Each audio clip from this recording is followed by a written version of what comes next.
Hola chicos, bueno, bienvenidos otra vez a Análisis y Diseño de Sistemas. En esta oportunidad vamos a comenzar el video número 7, el aula que corresponde al video número 7, siguiendo con la etapa de análisis de sistema, en este caso en su tercera parte.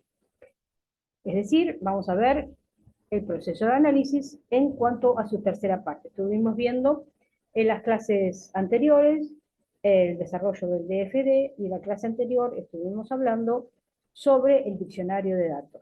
¿Qué es lo que vamos a hacer ahora? Vamos a hablar sobre el formato de la especificación de los procesos.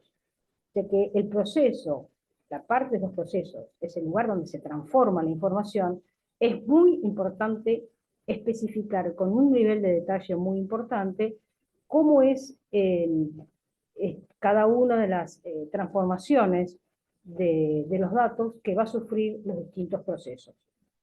Para determinar los requerimientos de información de una estrategia en el análisis de decisión, el analista de sistemas primero debe determinar los objetivos organizacionales mediante un enfoque de jerarquización de arriba hacia abajo. Esto ya lo habíamos puntualizado, que los objetivos en la etapa de análisis del sistema que se va a encarar tienen que ser claros y concisos. Y siempre en un enfoque de arriba hacia abajo, top-down, así es. Observemos las tres metas para producir especificaciones de procesos. ¿Qué es lo que se pretende? En primer lugar, cuando se especifican los procesos, se trata de reducir la ambigüedad del proceso. Esta meta obliga al analista del sistema a aprender los detalles acerca del funcionamiento de un proceso. Es necesario detectar, anotar e integrar las áreas indefinidas de todas las especificaciones de procesos. Estas observaciones constituyen una base y proporcionan las preguntas para las entrevistas, de las cuales hemos hablado en las clases anteriores, de seguimiento con la comunidad de los usuarios.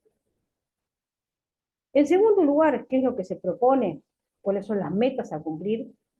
Obtener una descripción precisa de lo que se está realizando, lo cual normalmente se incluye en un paquete de especificaciones para el programador. Esto se va a incluir de lo que se pretende al programador quien va a llevar a cabo el planeamiento de la planificación, el planeamiento de cómo encarar los programas en cuestión.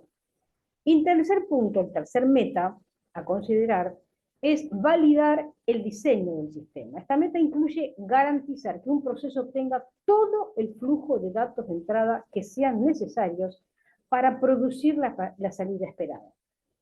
Además, todas las entradas y salidas deben representarse, acuérdense, en el diagrama de flujo de datos. Entonces, este es el formato y estas son las metas que debe cumplir todo formato de especificación de los procesos. Las especificaciones de los procesos vinculan el proceso al diagrama de flujo de datos y, por consiguiente, al diccionario de datos. La especificación de cada proceso se debe registrar en un formulario especial o en una pantalla de alguna de las herramientas case, como las que se utiliza el Business Analysis, que puede ser uno de los software que se puede utilizar en este caso. Observen ustedes que acá tenemos un proceso, una imagen de un proceso, la figurita de un proceso, acuérdense que es el rectángulo con los bordes redondeados, y el formulario de especificaciones del proceso, ¿cómo se determina? ¿Mediante qué herramientas lo vamos a utilizar? Mediante lo que llamamos el español estructurado, mediante tablas de decisión o mediante árboles de decisión. Esas son las herramientas que vamos a llevar a cabo para las especificaciones de los procesos, para que los procesos queden claros, sean bien determinados, para que luego el programador los tome y pueda realizar con ellos los programas necesarios para el desarrollo de sistemas, para la parte de la etapa de diseño del sistema. Entonces, como analista de sistemas, tenemos que especificar los procesos utilizando tres herramientas fundamentales. El español estructurado, que ustedes van a ver ahora, lo vamos a ver ahora cada una de estas herramientas, es muy parecido a lo que es el pseudocódigo, las tablas de decisión y los árboles de decisión. Estas son las herramientas de las cuales el analista debe elegir una, dos, tres, o las que considere necesarias. No es que haya una en la cual deban utilizar para determinada tarea. No, no, no. Es el analista del sistema quien va a tomar alguna de estas herramientas para especificar los procesos en forma bien detallada. Fíjense ustedes que en el diccionario de datos está un formulario especial que es especificaciones del proceso. Observen que está el número determinado, esto es un breve ejemplo, el nombre es determinar, acuérdense que los procesos les dije en las anteriores clases, que van siempre verbos en infinitivo. En este caso, este ejemplo de proceso, de especificación, dice determinar la cantidad disponible. ¿Qué es lo que hace? Determina si un artículo está disponible para la venta. Si no está disponible, crea un registro de artículo para reabastecer. Determinar la cantidad disponible. Eso es lo que hace. Este sería el formulario de especificación del proceso. Los flujos de datos de entrada, artículo válido del proceso 12, cantidad disponible según el registro de artículos. El flujo de salida es el artículo disponible con el número de artículo más la cantidad vendida para los procesos 14 y 15. Esto, vuelvo a repetir, es un ejemplo de un formulario de especificación del proceso. En esta cuestión, el número 3. El tipo de proceso es en línea, y en este caso, observen ustedes cómo, en este caso, está como hecho en pseudocódigo el flujo de la información. Es decir, este proceso recibe una cierta cantidad de información y lo que hace es transformarla en un flujo de datos de salida que se obtienen a continuación. ¿Y cómo se escribe? Es una especie de pseudocódigo, es un lenguaje estructurado. Si la cantidad pedida es mayor que la cantidad disponible, entonces den, mueva la cantidad de pedido. Observen que lo que está subrayado son los datos en cuestión. Entonces acá están como una especie de lenguaje estructurado o de pseudocódigo, si ustedes quieren llamarlo, donde específicamente se detalla la lógica que tiene este proceso. Bien, este sería el formulario de especificación. Y lo que llamaríamos, vamos a comenzar ahora con las herramientas. Primero vamos a empezar con los árboles de decisión. Los árboles de decisión se usan cuando ocurre una bifurcación compleja en un proceso de decisión estructurada. Los árboles también son útiles cuando es necesario mantener una cadena de decisiones en una secuencia particular. ¿Cómo se construyen los árboles de decisión? Es muy útil distinguir entre condiciones y acciones al dibujar estos árboles de decisión. La distinción es especialmente significativa cuando las condiciones y las acciones ocurren durante un periodo y una secuencia que es importante. Para este propósito, vamos a usar un nodo, que es un cuadrado, para indicar una acción, y un círculo para representar una condición. El uso de la notación hace al árbol de decisión más legible, más fácil para leer, como enumerar los círculos y los cuadrados secuenciales. Consideremos que un círculo se identifica con un if, con un si, con un condicional, mientras que un cuadrado representaría un then, un entonces. Los que sabemos, o los que saben, ustedes ya saben programación, es más fácil de aprender esto de esta manera. Otra herramienta es el español estructurado. ¿Cuándo se utiliza esto? ¿En qué ocasiones el analista del sistema lleva a cabo la utilización de esta herramienta? Cuando la lógica del proceso involucra fórmulas o interacción, o cuando las decisiones estructuradas no son complejas. El uso del español estructurado es una técnica apropiada para analizar el proceso de decisión. Como su nombre lo implica, el español estructurado se basa en, primero, una lógica estructurada o instrucciones organizadas en procedimientos anidados y agrupados, y segundo, en enunciados simples del español, tales como sumar, multiplicar, mover. Son verbos muy sencillos y muy fáciles de aplicar. Vamos a ver un ejemplo de español estructurado. El siguiente ejemplo demuestra la manera en que se transforma en español estructurado un procedimiento oral, es decir, personas que están hablando, describiendo una situación, para procesar solicitudes de reembolso de gastos médicos. ¿Cómo se pide?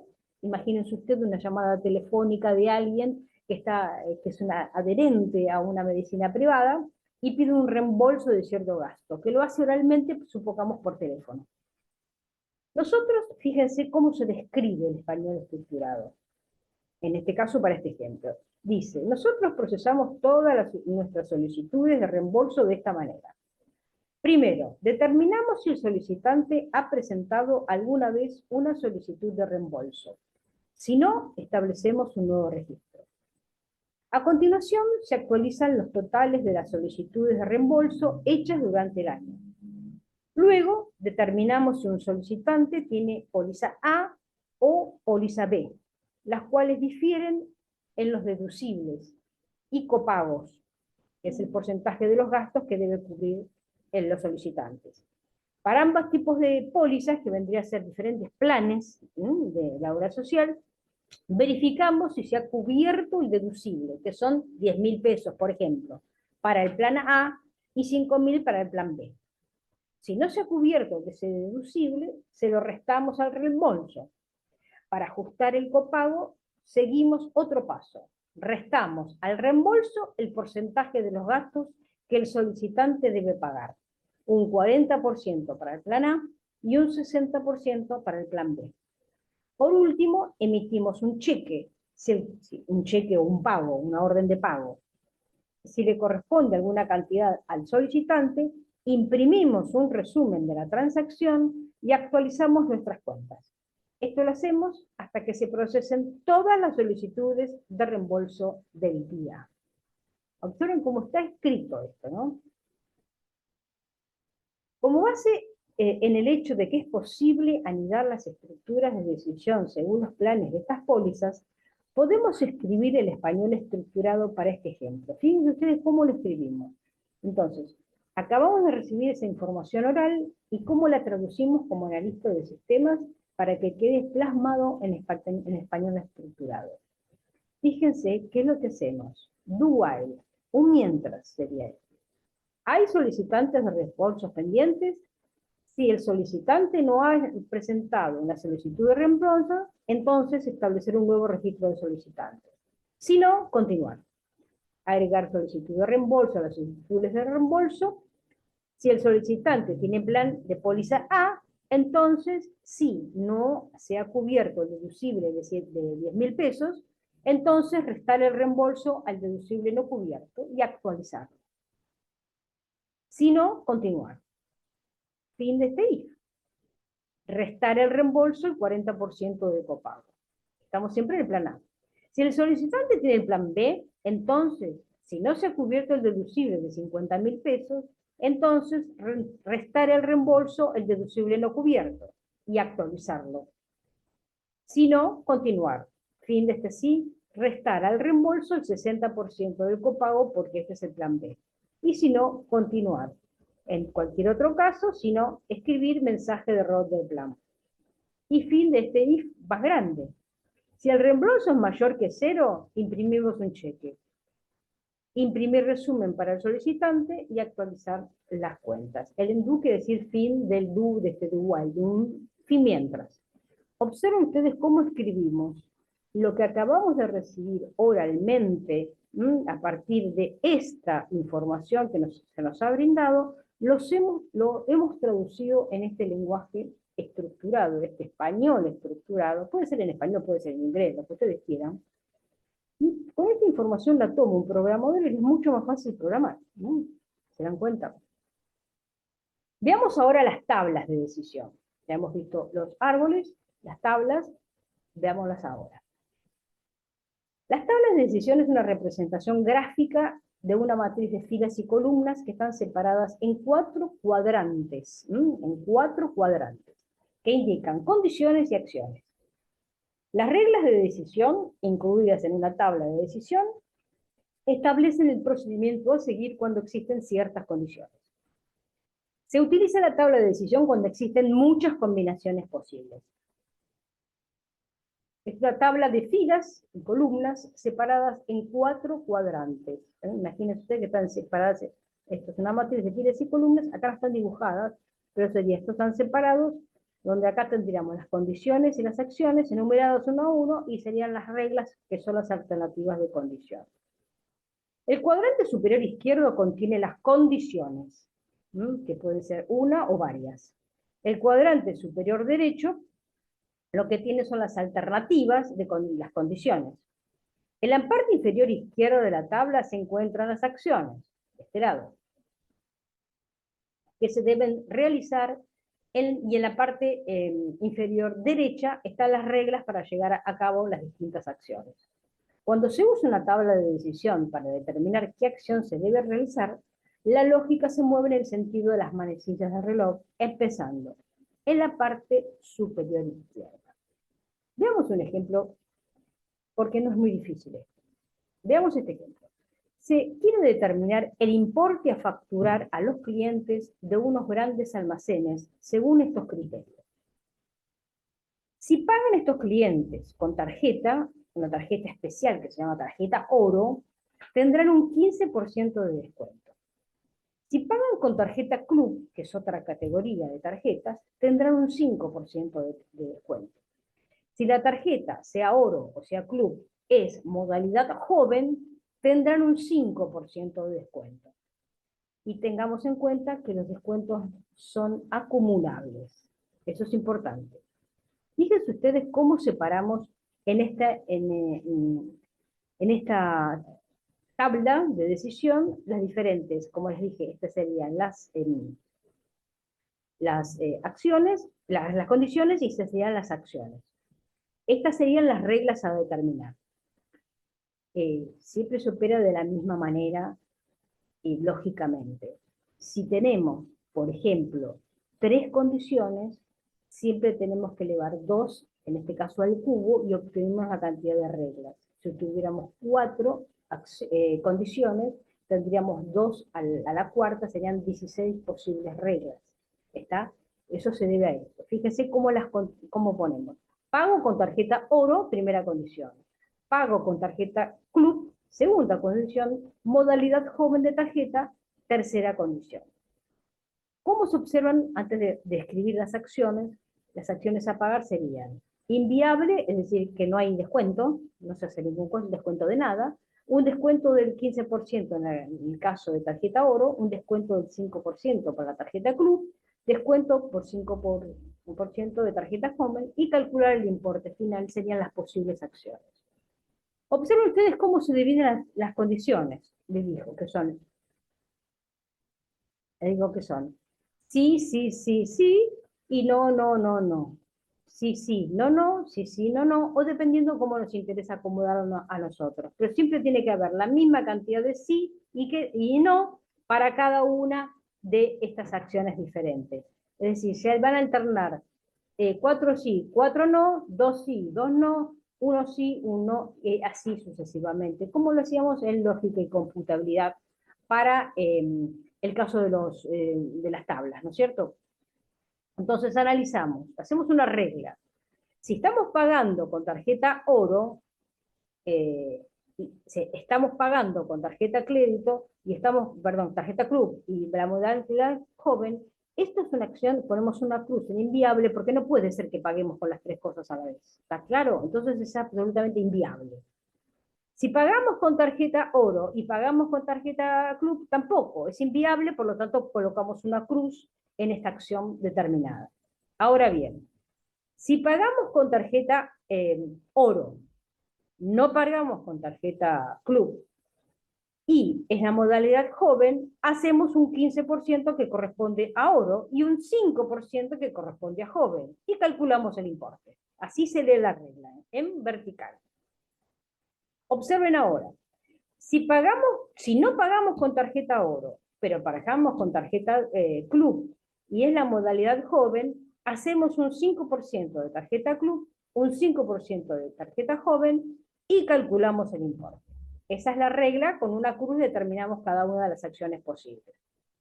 Si no pagamos con tarjeta oro, no pagamos con tarjeta club, y la modalidad joven, esto es absolutamente inviable porque tiene que ser uno u otro, no puede ser sin tarjeta, o oro o club, o una de las dos. Por lo tanto, esto es absolutamente inviable esta regla. Fíjense la 6, que dice, si pago con tarjeta oro y no pago con tarjeta club, y no es modalidad joven, hay un 15% y calculo el importe. Si no se paga con tarjeta oro, y si se paga con tarjeta club, y no es tarjeta joven, en ese caso hay un 5% y se calcula el importe. Por otro lado, si no pagamos con tarjeta, ni oro, ni club, ni tarjeta, lo que hacemos es calcular el importe directamente. No me importa cómo, pero se ha comprado algo que no es con tarjeta. Y hasta acá es como se fabrica las tablas de decisión, que son importantes. El número de condiciones es 3 y el número de casos es 8, que es 2 al cubo, por lo que en principio todo está correcto. En la hipótesis de que haya un mecanismo de bloqueo que impidiera que se dieran los casos inviables 1, 2 y 5, fíjense, inviables 1, 2 y 5, podríamos eliminarlos directamente y simplificar la tabla de decisión. Directamente la eliminamos. Entonces, ¿qué nos quedaría? Eliminamos el inviable. No tenemos ninguna cruz para inviable y nos quedaría de esta manera la tabla de decisión. Veamos otro ejemplo. Una tienda tiene una política sobre compras de sus clientes que no pagan en efectivo en los casos que la venta es menor de 50 pesos. Pagan con cheque o tarjeta de crédito. Hay que tener presente que si pagan con cheque, habrá que pedir autorización al supervisor, y si paga con tarjeta, habrá que pedir autorización al banco emisor. Pueden ocurrir 4 opciones: registrar la venta, buscar el número de la tarjeta de crédito en un libro de registros. Nosotros tenemos en un libro, o puede ser en un dispositivo magnético que estuviera almacenado esos datos.